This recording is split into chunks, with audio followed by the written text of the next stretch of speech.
Good morning, everyone. We are group number four people. My name is Truong. I am the team leader. This is Quang, Truong, and last but not least is our big sister, Today we would like to bring our presentation about the topic: should inflation targeting be the dominant strategy of central bank in the next decade? First of all, I would like to bring some definition of inflation targeting. Inflation targeting is a monetary policy strategy used by central banks in order to ensure the price stability by using some methods such as interest rate changes. In another word, we can understand that inflation targeting is an action of central bank to adjust the inflation rate, the inflation rate in order to bring as much profit as possible to the economy. Secondly, I would like to bring some advantages and disadvantages of inflation targeting. First of all, advantages of inflation targeting is balancing predictability and expectations.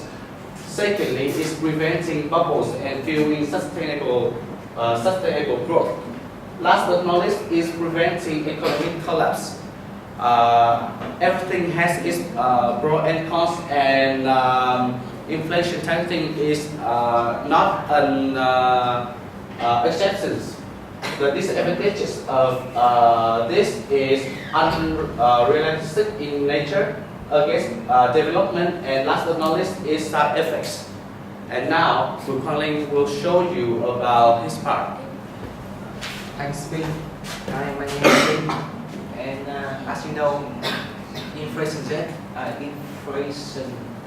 targeting is become more and more popular over the last decades. In 1990, there are a number of industry countries focus on inflation targeting because they believe that this may improve the way monetary policy is designed, and those countries who apply inflation targeting is consider the inflation is higher, is more important than other targets such as output and or employment.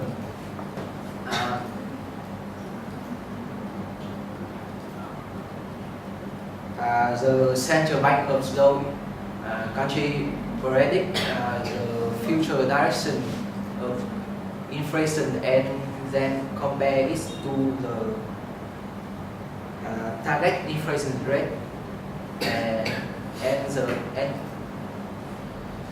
the difference between the prediction and the rate inflation target is determine how the monetary policy is adjusted, and Phương will present about this chapter. Thanks for introducing me. Right now I'm going to talk about some other monetary policy which is similar to inflation targeting, but each of them have their own advantage and disadvantages. First, I will talk about monetary targeting. About monetary targeting, as you can see in the table, the advantage of this policy strategy is that it can immediate signal of achievement of target, but however, it relies on stable money-inflation relationship. So actually, monetary targeting depends a lot about inflation targeting. About the implicit nominal actual, the advantage of that is that it does not rely on stable money-inflation relationship. It's independent. Moreover, it demonstrates such as in United States, you can find a lot of documentary on internet about this.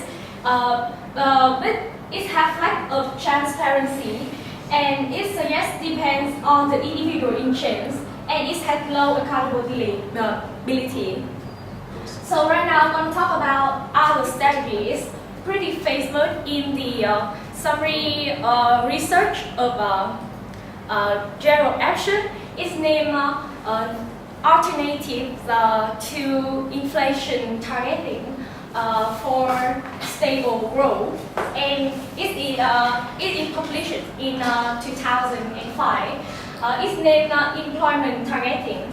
It's a brand new strategy for central bank. The working process is that when you need to affect to the growth of economy and the inflation rate, you will have to choose the factor, and that you will have a real value goal to achieve. And in this situation, especially in the developing country where they have a lot of problem about unemployment and underemployed problem, they will need to target into employment. So the working process is that central bank must choose or be given by the diplomatic authority unemployment or employment growth or unemployment rate target. And after that, the central bank will be required to devise means, for example, in instrument for achieving the target. And if it fails to achieve the target during the arbitrary period, it will be required central bank to point out the reason why they have failed to achieve that goal and find a new solution. And now I'm going to talk about the merit and demerit of employment targeting. First, about the merit. The merit is suitable for developing countries, which I have mentioned before. We have large unemployment and underemployment problem because unemployment problem and inflation rate have its complex relationship. The law of supply and demand have proved that the rate of unemployment can be negative to the inflation rate in the short term, but in the long term it has other changes.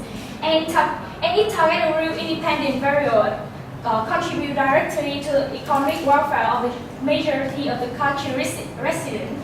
And it contributes to central bank transparency and accountability, especially when you have a true, real value goal.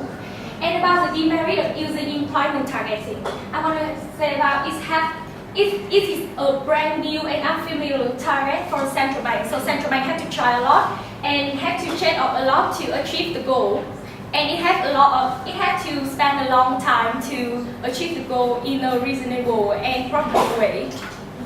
So right now I want to let Ian to give us a conclusion about should we use the inflation targeting.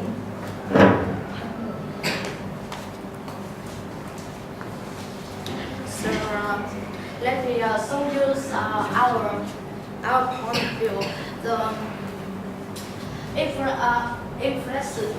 inflation targeting is a monetary policy where the central bank sets the specific inflation rate in the world.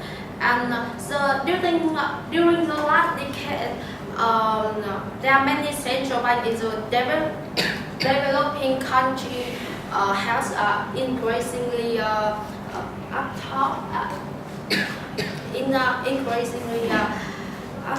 upthrust to the money policy that's focused on lowering the risk of inflation and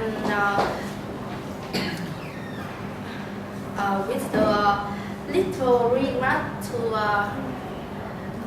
the impact on real factors such as poverty, employment, and investment in economic growth. And the immediate signal on the advice of target is I think it's one of the most important advantages of inflation targeting. For example, the balancing predictability and expectation and bringing economic confidence. And besides that, the inflation targeting will bring some disadvantage, especially the side effect, such as it's unrealistic in nature and against its development. And in the last decades, the central bank focus on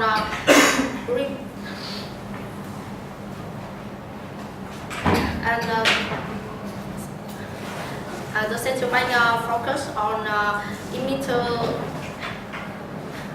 in raising interest rate and upping inflation target. And the performance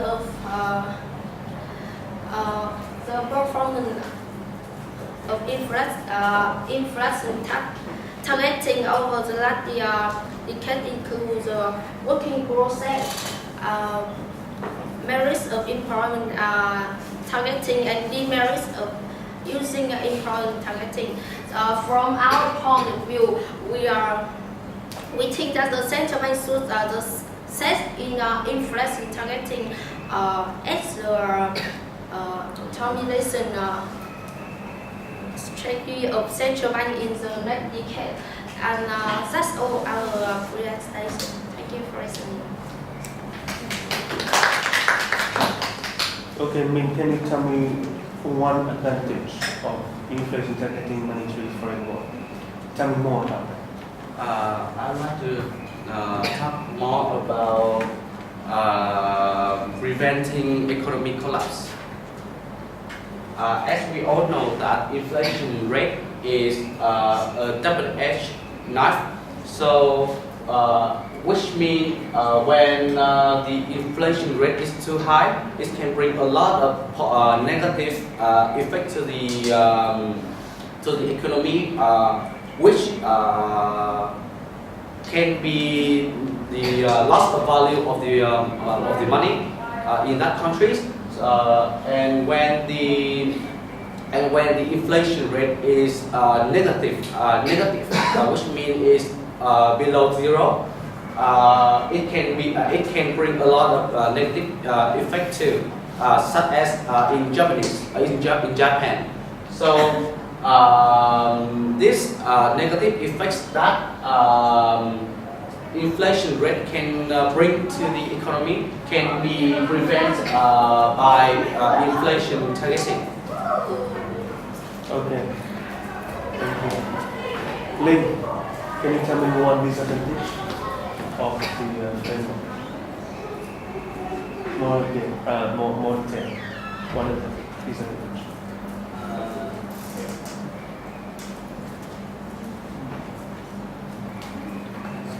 Any?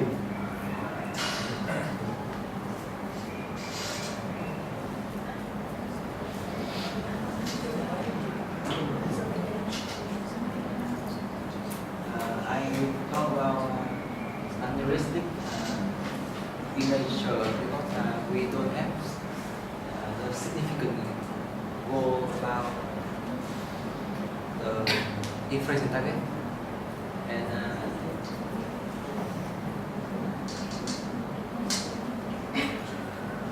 so that we cannot estimate to achieve or if we apply this inflation target. So how many countries in the world have applied this framework? The framework of inflation targeting. Yeah, how many? Actually, I don't know much about the number of countries we apply it, but I can know that it is applied widely in the world, not the employment targeting. So Ian, can you tell me which country is most successful in applying the inflation targeting framework?